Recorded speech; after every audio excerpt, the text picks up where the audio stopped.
Welcome everybody to another episode of Needs Some Introduction. In today's episode, mostly breaking down the first 3 episodes of the Amazon Prime show The Boys, based on the comic book. This series has been hugely successful, definitely Prime's biggest success to date. They do have that Lord of the Rings show coming. They've spent a lot of money on that one.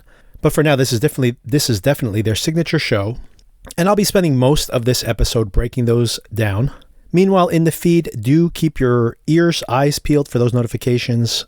We did just finish wrapping up the mid-season finale of Better Call Saul, and that will be coming back in a little more than a month now. And the Barry recaps will be moving to earlier in the week, closer to the air date of those episodes. There's 2 episodes left. It's been a great season so far. Hope you are catching up on that show if you haven't already. And one more bonus episode this week. Over the weekend, once again, check for updates. My sister and I will be recapping the finale of The Shining Girls on Apple Plus, a show that no one is watching. We know no one is watching that show, but I will make a spoiler-free pitch at the beginning of that show to try to get you motivated to watch it. And if you are watching, then we will be giving our final decision on that show, which I think has been very interesting up until now. I've heard people think it's very slow at the start, but stay tuned. I'll make my elevator pitch for that show, and then maybe you will decide to catch up and then listen to the rest of the recap. By the way, I'm solo here again, Victor, your host. I will be solo again today in my recapping, but Nick will definitely be coming back. Meetings and career and life got in the way. It gets in the way, of course. And he's been catching up on Stranger Things, something that I did give a review for the first few episodes, which I had caught up on last week. I have finished it now, and I will be giving my final opinion on that. He's catching up on that, and he also watches The Boys, and he's been watching Obi Wan, and spoiler for my opinion of the new Obi Wan episode, which I will be covering here very briefly. Based on the few text messages we've sent back and forth, I think he has a lot of the same issues I have, and that's what I'll get into right now. I don't want to just bash show if I can avoid it. I was originally planning to go week to week on this episode, this new series. I was very excited for revisiting the younger Obi-Wan storyline, and I was not impressed with those first 2 episodes. And I do think this episode 3 was a minor improvement, but that's not saying that much. And if you haven't caught up, I will be spoiling some minor details. I'm not going to spoil the entire episode, but best that you do watch that show before you hear some of these comments if you haven't already. So you may want to skip ahead about 3 or 4 minutes. But in this latest episode, I do feel that they have corrected slightly some of the issues with the Leia character being a little too precocious and a little annoying, kind of having barely any survival instincts for some reason. And it almost feels like maybe they've re-edited or re-shot some of these scenes along the way, because she really seems to sometimes be still playing that character and other times being another more sedate version of that character, which is a little less annoying to me, but really not in character with what we've seen from the first 2 episodes. Another thing that I found abrasive last week was the third sister character, which I kind of speculated at that time.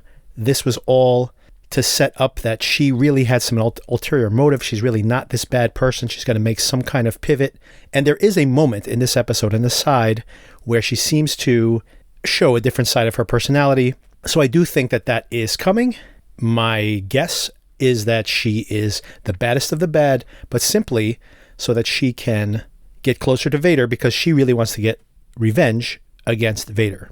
And she probably does hold a grudge or have no love lost for Obi-Wan, because she feels like the Jedi's failed them. She was one of those Padawans that was massacred at the beginning of that first episode, that we saw also that massacre in the original prequel series from more than a decade now, almost 20 years ago now at this point. So I do think that is her motivation, and I do think we're going to see a different side of her personality. And in this episode, the character is a little less grating, so maybe they've decided to either soften her, or the character itself is written to soften as it goes through the series. But I'm still not that enthusiastic with the direction of the show. Maybe the worst thing I think they do here is they've shown that not only is Obi-Wan very similar to what irritated many people about Luke in the prequels, in being a Jedi that's gone to seed and is reluctant to be a hero again, which doesn't really make sense, because he has really kind of sacrificed his entire life to keep an eye on Luke, And yet that doesn't mean he's keeping his Jedi skills up. He seems to be just inept. As a matter of fact, he wouldn't survive this current episode without a lot of luck and a lot of assistance, and the idea that this Jedi couldn't handle himself. And he makes a big point of basically saying that he doesn't believe in the calling anymore. His skills are rusty. But like I said, there's no excuse. If he's committed to keeping an eye on Luke, then how is he going to do that if his skills are so bad? And we see him barely being able to rescue Leia last week. But this week, really, and once again, I'm spoiling this, so if you haven't seen it, definitely do. We finally have, what everyone has got to be really, really excited for, the return of Darth Vader to the Star Wars universe in a lightsaber battle with Obi Wan Kenobi. And it is just not a thrilling sequence for me. The lead up to it is there's this pulse pounding anticipation for the moment to happen. And then it just goes over so clumsily, and seeing Obi-Wan just thrown around and set on fire, like once again, just unable to rescue himself. I just don't like this Obi-Wan character. And maybe this is all part of his arc. He's going to reclaim the mantle of being a Jedi. He's going to come into his full powers again at the end of this series. But is that what we're going to get? We're going to get one good episode at the end of this very short 6-episode run. In a very bad way, that would be replicating what we got with those prequels. Also amazing to me that now we have multiple series in the Star Wars universe where our hero is just babysitting. In the end, this is all they can come up with. Once again, I don't understand. There is so many opportunities. I just saw the Top Gun movie, which has some reference points to the original Star Wars series.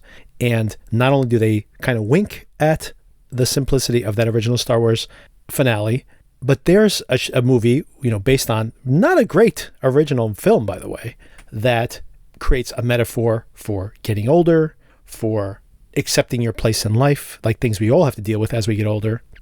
And basically, it's a heist movie. It's something that where the mission is so basic, so clear, lined up, and it gets told to you over and over again, just like it's Ocean's 11 or something, that we need to do A, and then B, and then C, and then if we can do this, then we can do that, and then we can do the next thing. And we all know, sitting in the theater, what we're watching at all moments, and that's what makes it exciting.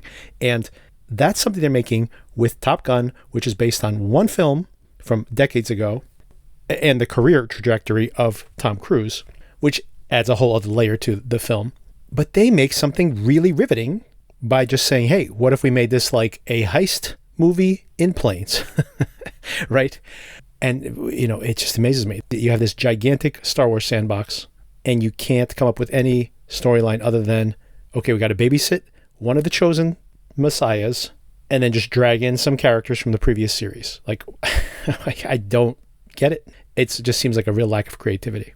So yeah, this feels like a dud, just given the fact that you have Darth Vader back, and what an incredible opportunity, and this is all you do with it? This is all you can come up with? It's just, I don't understand. So yeah, I'm sorry, I'm very negative on the show.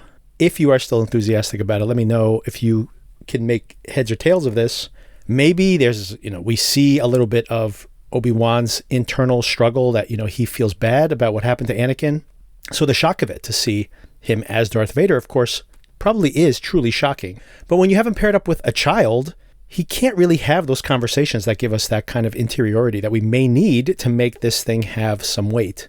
And the battle itself was just, who wants to see Obi-Wan after all this time just get thrown into a flame, dragged through a fire? I don't know. And that's not even the worst of it, right? He barely survives being arrested by the stormtroopers. He just lucked out that one of the spies is among them. Yeah, so I don't know. And this is it. When you think about how small this story was in this particular episode, and we have only 3 episodes to go, I don't have much faith in where this is going. And I really do worry in some ways that we're going to get like one really cool episode at the end, and that might have been all the ideas they had. They're like, oh, wouldn't it be cool if this thing happened? And then they reverse engineered a very short series around that one cool thing. And that might be it. We might just be, this is all just lead up to one episode. And man, if that's all they can do with this incredibly valuable IP, I don't know. I don't know what they're doing. All right. So sorry about all the negativity. Yeah, I'll be talking to Nick about this next week, see where he is. I think he's more forgiving of all of these things than I am. And hopefully we get a better episode next week. I mean, that's all I can hope for. I'm going to stick it out, obviously. We only have a few episodes to go. Relatively small commitment of time. But wow, what a disappointing use of this IP, in my opinion. All right. So on that downer of a note, let's go on to a downer of a show, a really nihilistic show, which is The Boys on Amazon Prime.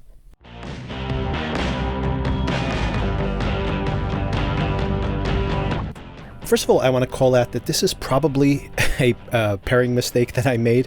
I honestly was thinking to cover the Obi Wan Kenobi show and The Boys in a single episode going forward.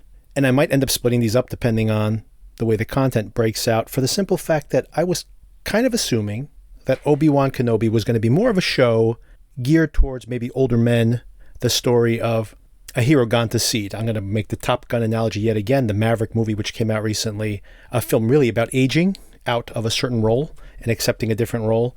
But really, it seems like it might be gearing up to be a show you were supposed to watch with your kids, maybe, given the Leia character.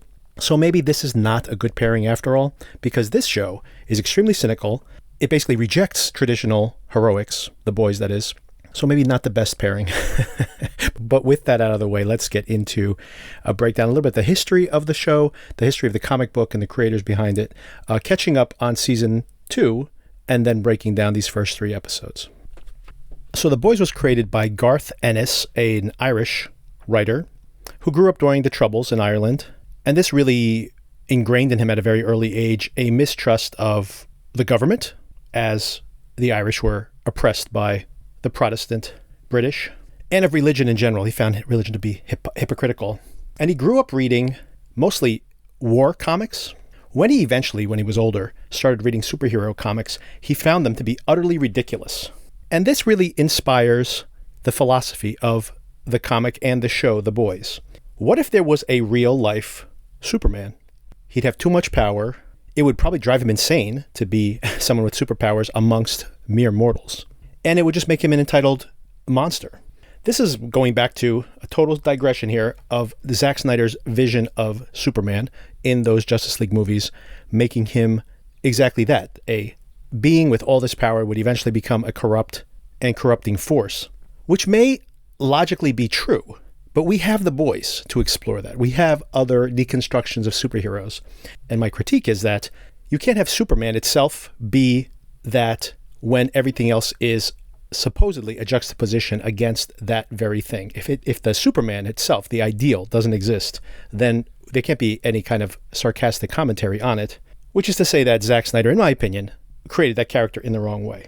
And these are the bigger themes that Ennis is exploring in his work. This idea that having too much power will inevitably turn you into a fascist monster that does what it wants to do as a political force or as an individual, and then rationalize away all the bad that you're doing.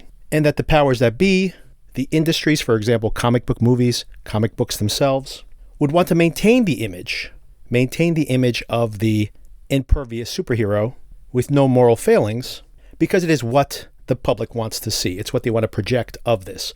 It's the idealized version of a corporation. For example, we've seen whether it would be Enron or the collapse of GE, just to name 2, companies that presented themselves as one thing, and then once we looked under the covers, we discovered that that was simply an illusion that was being sold to the public. And under the covers, the emperor had no clothes on, or was potentially nefarious in their operations. And we've seen this with different political leaders as well. And just one analogy you can think of in this very moment, what's happening in the Ukraine. Think about Putin and his popularity among Russians. There are, when you look at legitimate polls done of Russian citizens, they believe the party line that's being fed to them by Putin. Now, maybe deep down inside they know it's not true, but who wants to accept that reality when someone is spoon-feeding to you a version of the truth that you want to hear anyway? And that is how you placate the masses, basically. And that is the metaphor that's playing out here in the show. And it's what Ennis, more broadly, is trying to explore in most of his comics. And I'll get into my relationship with the show, the issues I may have with it, how successful I think it is as an adaptation, or how sustainable it is overall. I'll get to all that at the end of this, but let's just stick to the meat and potatoes. Where were we at the end of season 2? So as a reminder, if you haven't watched it recently, in general terms, somebody is basically head popping, literally blowing up the heads of all these senators that are trying to investigate the supers and some of these instances that we've heard or rumored instances of their corrupt behavior. The CIA forms a group to investigate who this superhero terrorist might be who's attacking these senators. But it turns out the person running that group is the head popper herself. Dun, dun, dun, indeed. What a twisted web we weave. Homelander, meanwhile, is momentarily placated by the fact that they can leak a video. We saw this in, I think, season 1, maybe earlier in season 2, where he lets an entire plane full of people die. But a phone has been recovered that contains the video of what happened on board. Recovered, I think, by the Deep, actually. Of course, very importantly, Butcher had found his wife, who was being held in isolation with Ryan, her son, but the product of the rape at the hands of Homelander. And Homelander's trying to build a relationship with this son. He had a terrible upbringing, and he's trying theoretically to improve himself to be a real father figure here. But of course, he is a terrible father figure and tries to force Ryan to express his powers. Meanwhile, we see a new member of the Seven arrive, Stormfront, and she is as brutal as Homelander. And they have some bonding over some extremely superhero-ish sex. And over the course of the season, we find out that she's been around for a very long time. She was actually a Nazi, a legitimate Nazi, back in the Weimar era of Germany. There's an interesting commentary made here that he really buys into her philosophy, this philosophy that he needs to be the full version of himself. He's better than everybody else. And he's kind of saying, that's right. Why am I listening to these other people? I am the Superman. But once her Nazi bona fides are exposed, he kind of sours on it. So this, once again, is a little bit of a commentary on what we see nowadays, actually, honestly, where you see a lot of people are aligning themselves with traditionally fascist talking points or opinions or beliefs. But when you use the word Nazi, they're still a little skittish about it. And they literally, call this out specifically. This all culminates at the end of the season where we have Becca, Butcher's wife, and the son, Ryan, and Homelander and Stormfront have a final confrontation in the woods. And just as Stormfront is about to kill Becca, Ryan detonates. His emotions get the better of him. And he almost completely obliterates Stormfront, although she does survive, and accidentally kills his mother, which of course is extremely scarring.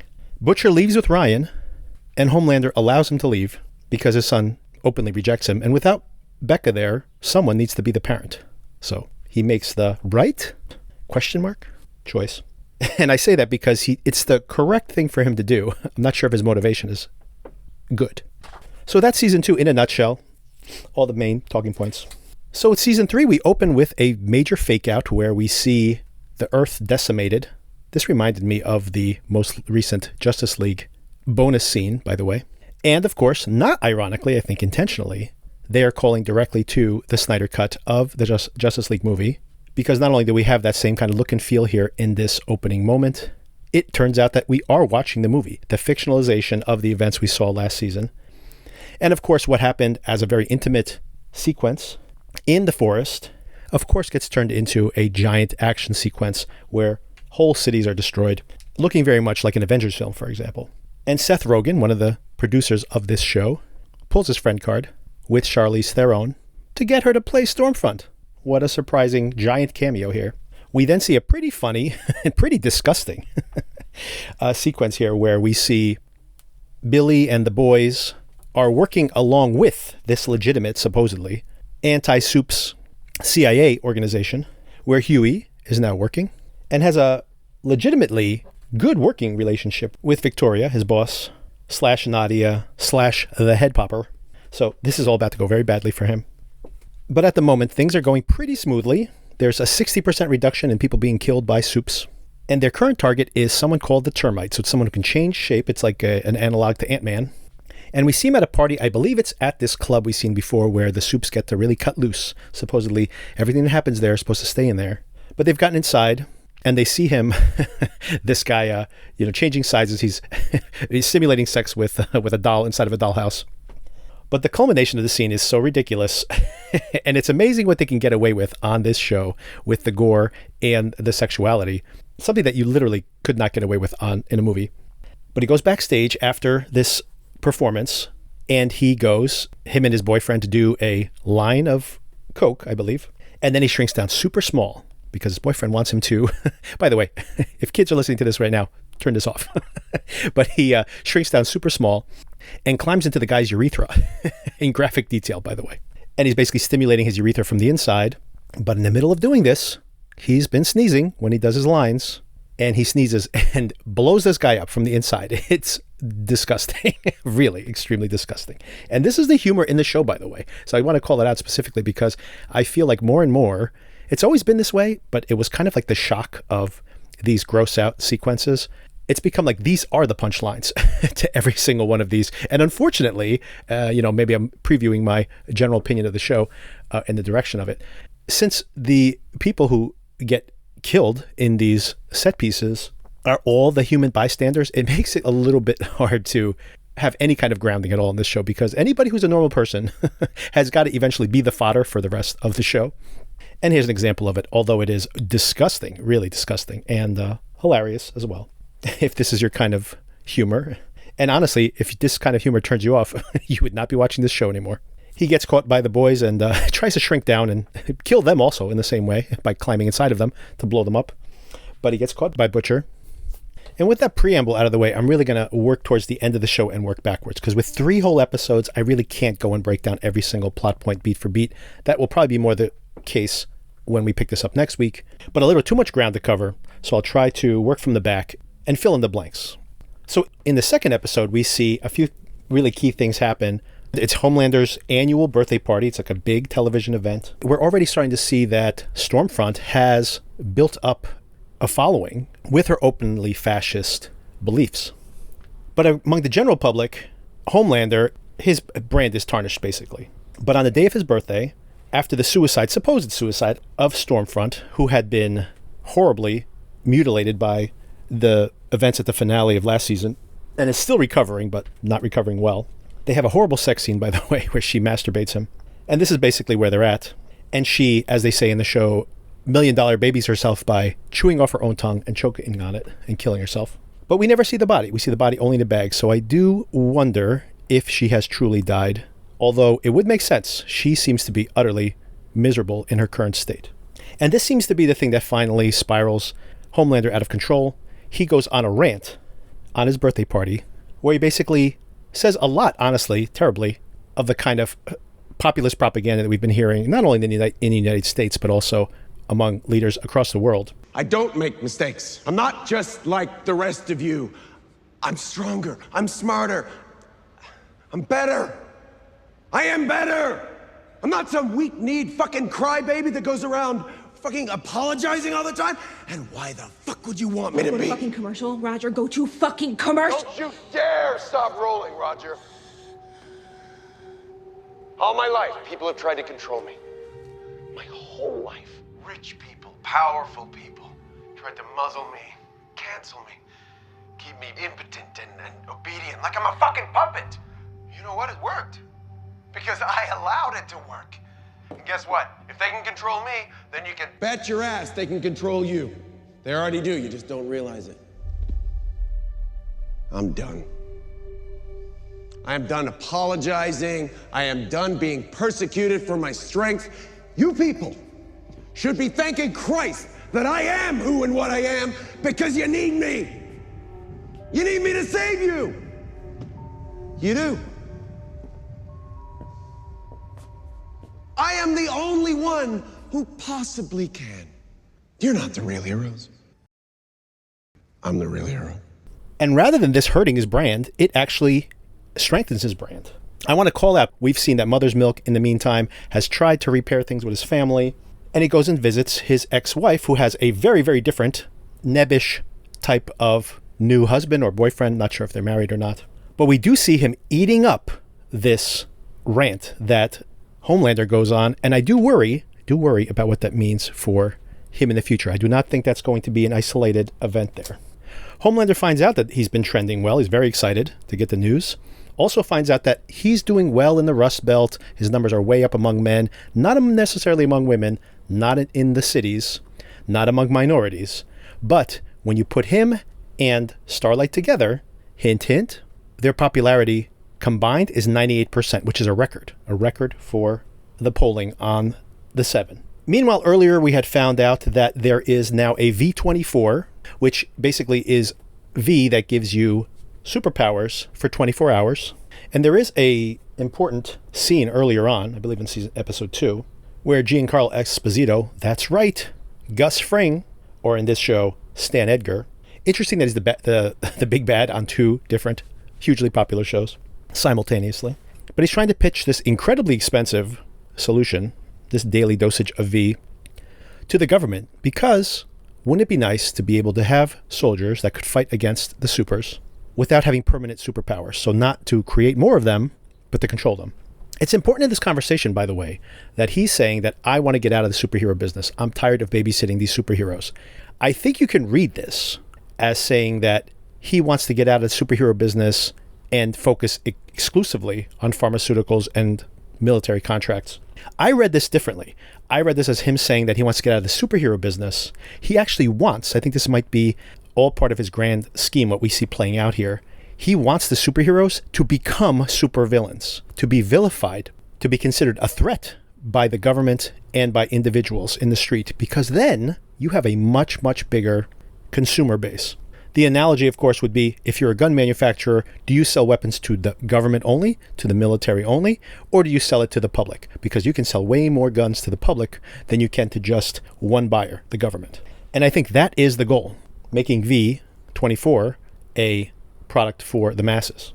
It turned out that Maeve had turned one of these samples out to Butcher. So Butcher has that on his back pocket. He's been warned that all the kinks haven't been worked out of this thing.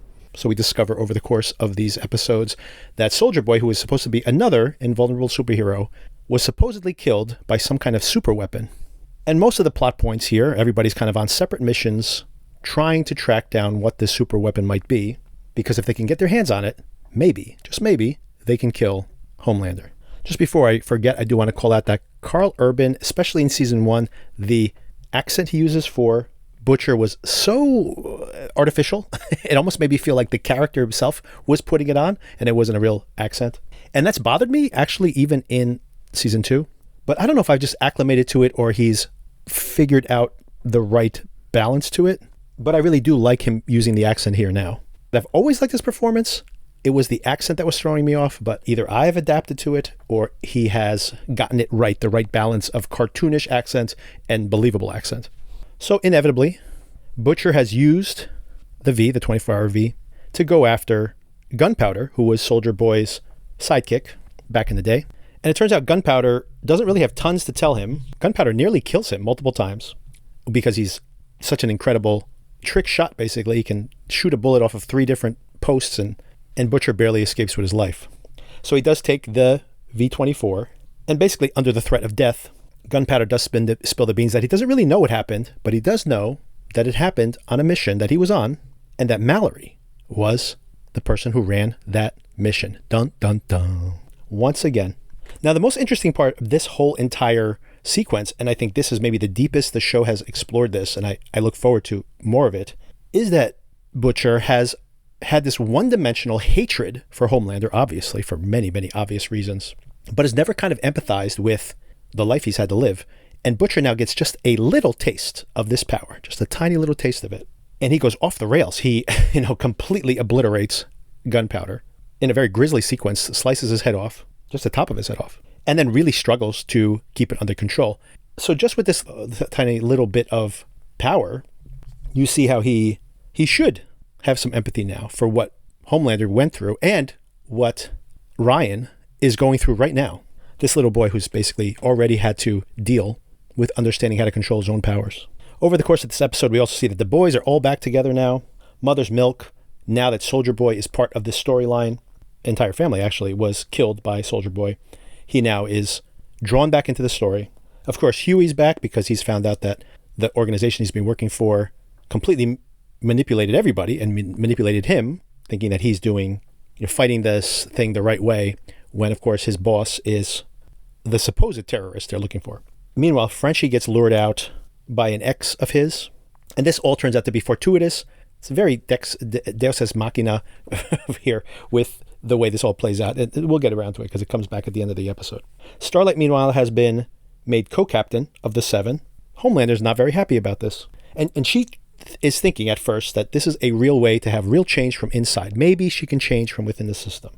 Huey actually wants her to run, but she decides, no, I'm going to stick it out and see if I can do some good here. But of course, Homelander starts playing lots of mind games with her. They're having a reality show to cast new members of the Seven. And he not only tries to pressure her into bringing her ex-boyfriend back, which creates a little bit of tension with Huey, but much worse is bringing the Deep back. Of course, he was disgraced when he raped her previously. And now she has to smile and bring him back on board as a team member.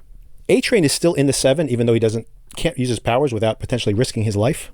And he's continuously body shamed by Homelander, calling him fat. Now, the big set piece here in episode 3, or in these first 3 episodes, honestly, is this giant flashback sequence to this failed military operation led by Mallory in Nicaragua. And the boys have shown up at Mallory and Ryan's hideout. She's constantly on the move to keep Homelander from finding them. And what's referenced here, by the way, so here's another aside just to add some context. It's interesting that this show obviously is in an alternate reality, a version of the world where superheroes exist, but there are historic reference points. And this drugs for guns plot line happened under the Reagan administration, Oliver North spearheading most of the operations, is actually a legitimate thing. However, it's a little oversimplified here in the fact that they basically state that drugs were purchased and then sold into minority neighborhoods, and that this was a CIA operation. This is true and not true, and I only call it out because I feel that oftentimes when you're looking for the corruption of systems, you're looking for villains, we want there to be a big boogeyman who made all those bad decisions, when in reality, it's tiny little fractures, tiny little cracks that happen throughout a system, and then when the flood comes, of course, the water finds those cracks. And unfortunately, the people that drown are the ones at the bottom. If you want to see that metaphor illustrated, watch the movie Parasite and to see what happens when the floodwaters come. But I'll include some show notes here to some articles, some of the declassification of those events back in the 80s.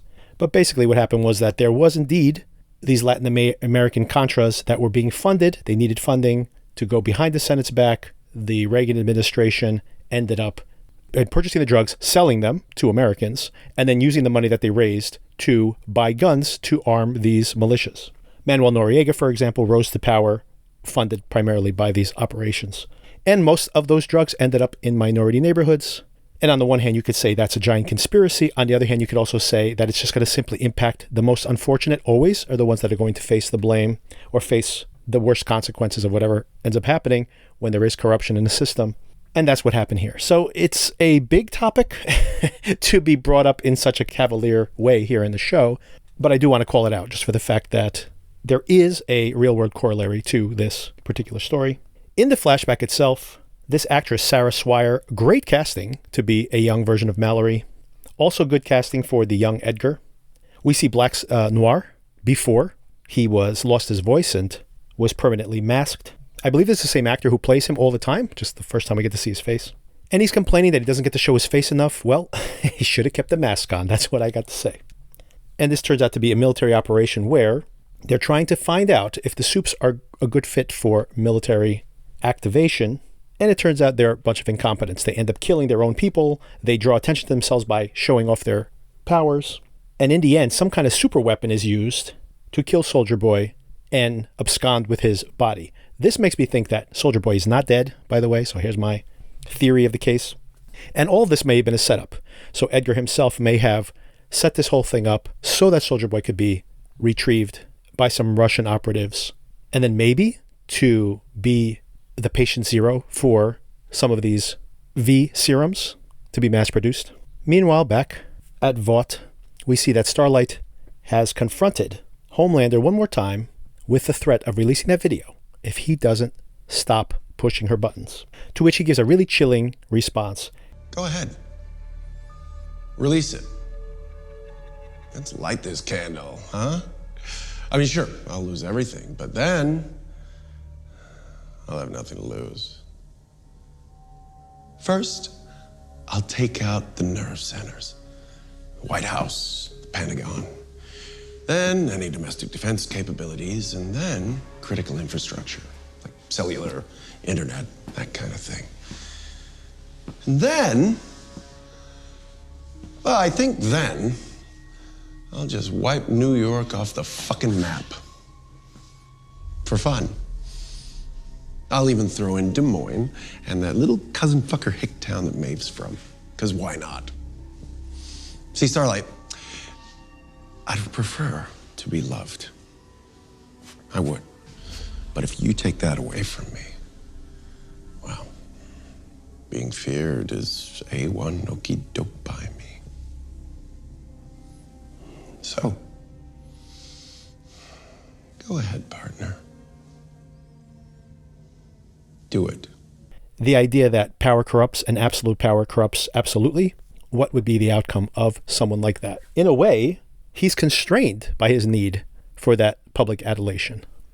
And there again, we can make a correlation to what's happening with this Russian incursion into the Ukraine, where we can threaten more sanctions. We can threaten military action against them, but they have those nuclear weapons. So once again, if you take out all his other options, take out Putin's options completely, just corner him into having to escalate.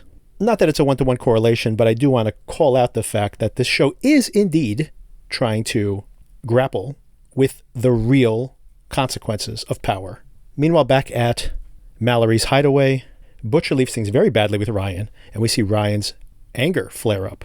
Butcher almost needs to expose the fact that he's taken this temporary V-power, but he's able to control his power. Once again, showing that this young kid has had to grapple with this situation that Butcher's in right now, self-imposed, but he has no control over it. So maybe, to speak that nature versus nurture, maybe Ryan can be saved from himself and from his terrible parentage from his dad, his biological dad. Fortuitously, when Butcher reunites with Frenchie, he finds out about Frenchie's situation, and Butcher sees, no, this isn't bad.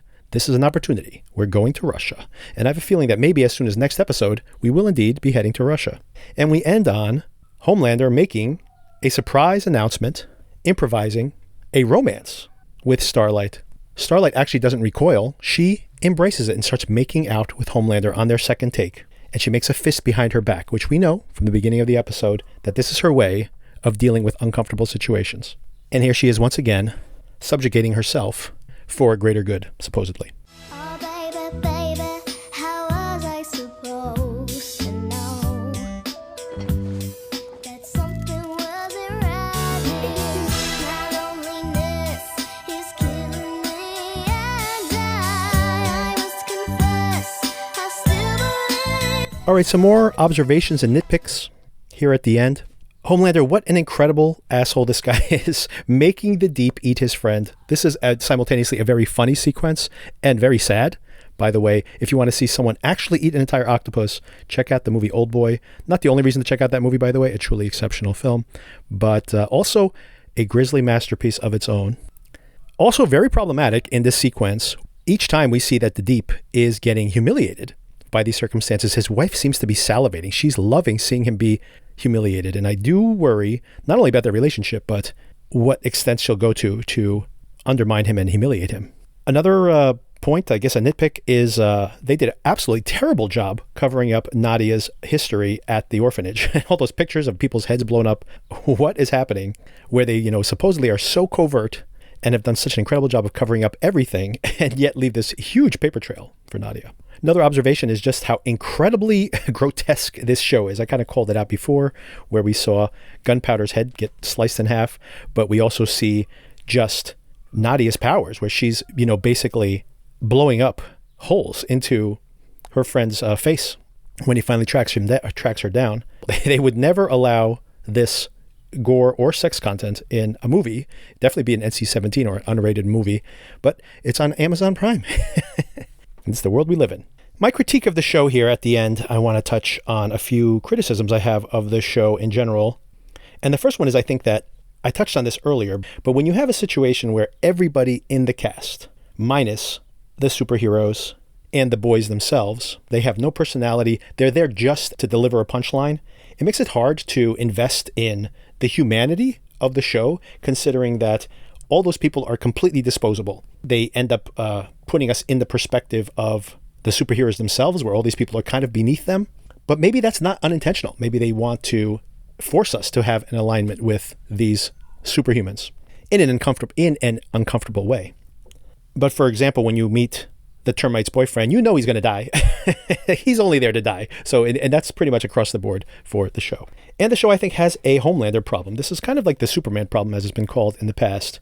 When you have somebody who is invulnerable, it's very hard to create any kind of character arc for that character. And I thought I was hoping they would do something a little more interesting with him this season, when we saw him confronted by his own fascism at the end of last season and putting a name to it, this name that makes him very uncomfortable. I was hoping this would be some kind of wake-up call, and I could imagine one version of this storyline where he can overcorrect. He goes after fascists or any kind of fascist-like ideology with such gusto that he ends up becoming a monster, just a monster for a different cause, but a monster nonetheless. And I thought that could be pretty interesting to at least have this moment of reflection. That could have been ironic, right? If he becomes a social justice warrior that is killing fascists left and right, but equally monstrous. But instead, they basically have just created this character that is, for all intents and purposes, a petulant little boy. And we know that that's the case, right? He has arrested development, right? We see him fixating on lactation, on this missing mother figure that he has. So that's very on the nose. It's very obvious. But I was hoping that they could expand his character traits a little bit. And that's not to speak badly of this actor. I think he's doing a great job of being a villain. Looking at him from the outside, we see that there's this turmoil inside. I just don't feel like they've given him enough interesting characterization. They've made him such a one-dimensional villain that you really just want to see him killed off. I honestly thought they probably would have killed him off in season 1, and then they would have more and more and more villains from season to season. And maybe that was the original plan. But instead, he just keeps coming back for more. People love this character, obviously, and this actor playing him. It would be pretty interesting in a way to have Butcher and Homelander on the same side and maybe more similar than they should be in a way. And maybe that is the direction this show is going in. So that remains to be seen. I am very curious to see how it all goes.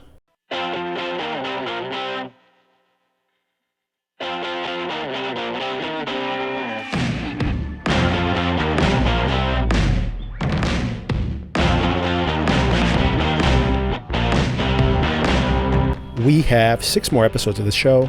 I will probably be covering it week to week. And if you subscribe, you'll get notifications when these episodes become available. In the meantime, as I mentioned, we will be coming back with Better Call Saul recaps in July. But in the meantime, continuing to talk about Obi Wan Kenobi, continuing to talk about The Boys, continuing to talk about the last 2 episodes left now of Barry. Excellent so far this season. Very curious to see how that one lands. And of course, some reviews of upcoming movies: the Jurassic Park finale, ? Jurassic World 3, Dominion, The Black Phone, the new Thor movie, all things that will be covered here before we finally get back to the last 6 episodes of Better Call Saul. Very excited for that final batch of episodes. And then I'll make announcements later as to what we'll be covering beyond Better Call Saul. A lot of exciting films and series coming throughout the fall and winter. So stay tuned for all of that. Subscribe so you know when those episodes become available. Recommend us to your friends and family. If anyone may appreciate this conversation, please do share us with your friends. And of course, as always, drop me a line if you like the show or you disagree with my opinions. needssomeintroduction@gmail.com, and I'll be sure to reply. And just one last reminder that I am looking to network with other podcasters. So forward this on to your friends who might be podcasters, or if you're a podcaster yourself. I look forward to hearing from you. Talk to you soon.